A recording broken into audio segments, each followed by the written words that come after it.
कृष्ण साथियों, कृष्ण जी की प्रिया श्रीमती राधा रानी का जन्म दिवस कल है। प्रत्येक वर्ष भाद्रपद मास के शुक्ल पक्ष की अष्टमी तिथि को हम राधा अष्टमी मनाते हैं। पद्म पुराण में कहा गया है और यह स्वयं ब्रह्मा जी ने नारद मुनि से कहा है कि एकादश सहस्त्रेण यत फलम लभते नरः राधा जन्माष्टमी पुण्यम तस्मात् सत गुणाधिका। पर यह है कि 1000 बार एकादशी व्रत करने से मनुष्य जिस फल को प्राप्त करता है उसकी तुलना में राधा अष्टमी व्रत का पालन फल उससे 100 गुना अधिक मिल जाता है। इतना ही नहीं, गंगा आदि तीर्थों में स्नान करने से जिस फल की प्राप्ति होती है उसी फल की प्राप्ति भगवान श्री कृष्ण की प्राणप्रिय राधा जी की अष्टमी का व्रत करने से होती है। प्रकार हम देखते हैं कि राधा अष्टमी का व्रत कितना महत्वपूर्ण है और विशेषकर भगवान श्री कृष्ण के भक्तों के लिए यह एक दुर्लभ और सुवर्ण समय है। जैसा कि आप लोग जानते हैं कि राधा अष्टमी 31 अगस्त 2025 रविवार के दिन है। आप में से जो भी भक्त राधा अष्टमी का व्रत का पालन करना चाहता है उन्हें एक दिन पहले यानी कि सप्तमी के दिन संध्या के बाद भारी अन्न भोजन लेने से बचना चाहिए। रात्रि में भगवान कृष्ण और राधा रानी को याद करते हुए विश्राम करें।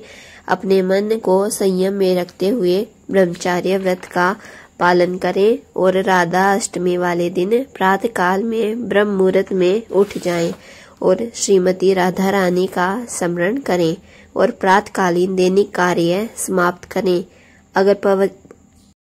अगर पवित्र नदी में स्नान कर सकते हैं तो ठीक है, वरना घर में गंगाजल के पानी से संपूर्ण स्नान करें। स्नान करने के पश्चात स्वच्छ वस्त्र धारण करें और भगवान श्री कृष्ण और राधा रानी की मंगल आरती करें। उसके बाद अपने घर में पूजा के स्थान पर जाकर अगर आपके पास राधा रानी का चित्र और उनके विग्रह हैं तो उसकी पूजा अर्चना कर सकते हैं। उनकी छोटे उपचार के साथ धूप दीप गंध नैवेद्य इत्यादि के साथ उनकी पूजा अर्चना करें। इसके बाद तुलसी देवी की अर्चना करें। उनके समक्ष बैठकर हरे कृष्ण महामंत्र का जाप करें।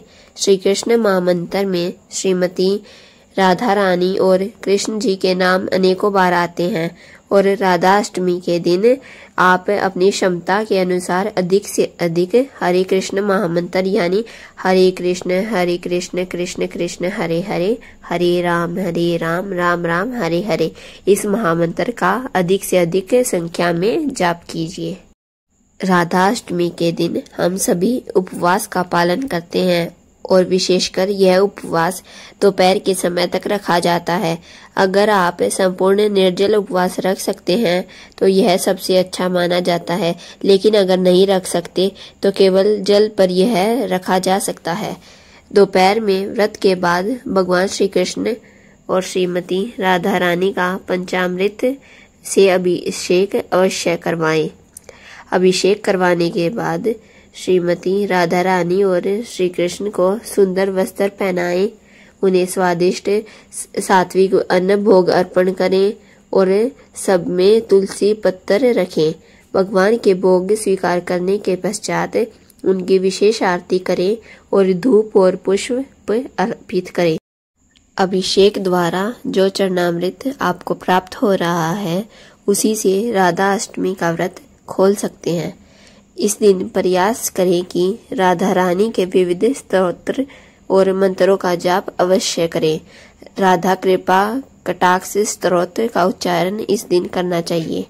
इस दिन आप श्रीमती राधा रानी के दिव्य नाम रूप और गुण तथा लीलाओं के विषय में सुने। अगर आपके घर में राधा रानी का विग्रह ना हो तो और आप अभिषेक ना कर पा रहे हो तो कोई बात नहीं, आप बिना अभिषेक के भी यह व्रत का पालन कर सकते हैं। अगर आपके घर में सिर्फ राधा रानी का चित्र हो, आप राधा रानी और भगवान श्री कृष्ण के चित्र को एक मध्य उच्च आसन पर स्थापित करें। उस पर स्वच्छ वस्त्र बिछाएं और राधा कृष्ण और दोनों की पूजा करें। आप अपने व्रत को दोपहर 12 बजे के बाद खोल सकते हैं, लेकिन जो लोग पूरे दिन राधाष्टमी का व्रत करना चाहते हैं तो कोई बात नहीं, वे संध्या के समय या फिर अगले दिन अपना व्रत खोल सकते हैं।